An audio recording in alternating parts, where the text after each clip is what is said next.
Welcome everyone to RetroPint, where we play authentic cartridges on Analogue Pocket. I am your host, Billy. In this video, I'm going to give you a tour of the newly released library feature in Analogue OS. It was released on January 13th, 2023. This is a feature that was promised a long time ago, and it's finally here. The library is used to catalog your game collection. Here's a quote from the Analogue website. Library is a reference-level database to play, explore, and share, a scholarly cataloging of the entirety of video game history. Search and explore through its full breadth, system by system, game by game, region by region, developer by developer, publisher by publisher, revision by revision, all of it. So let's look at how to add a game to the library. If I open my library here, we can see a bunch of the games that I've added, but I've left off one, Paperboy for Game Boy. So if I head over to the P's, we will see that it is not here. So no Paperboy. So to add a game, you simply load the cartridge. So it's in.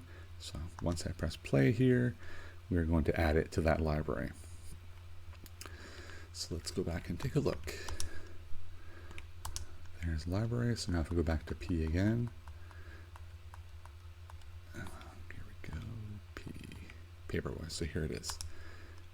And that's what the entry looks like. By default, these images don't show up in the library. You need to add them.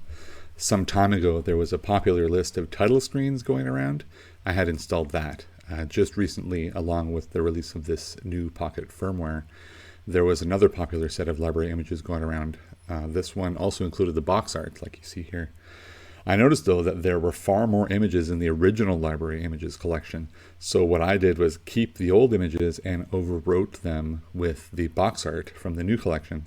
The result is that I have mostly box art, but for the games that didn't have a box art image in that collection, the title screen from the old collection shows instead.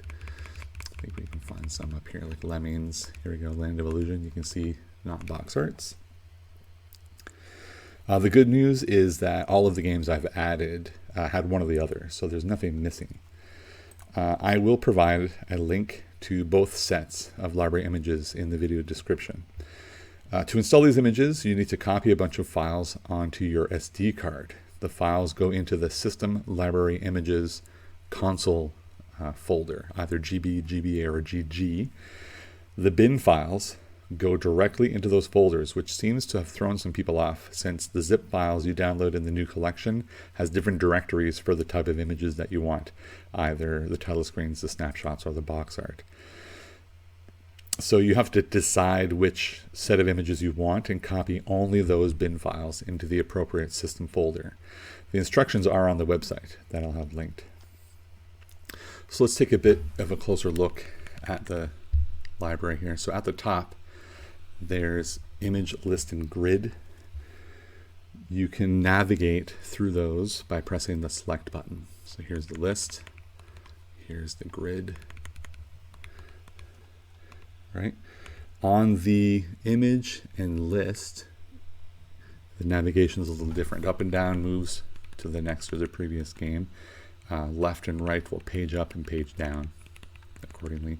And pressing the L and R button will go to the next alphabet letter, so H to G. I believe the list does the same thing. It does.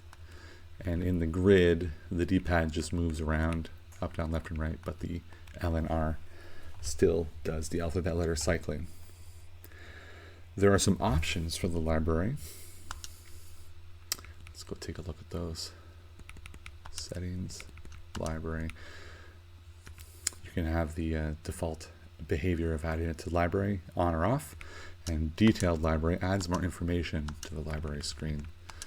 So now you can see the alphabet across the top and the count of games, as well as ones that are shown on the screen right now.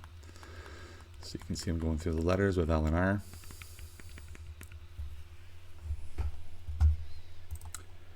The last feature I want to talk about is in the tools, user service, Library browser. This is new as well.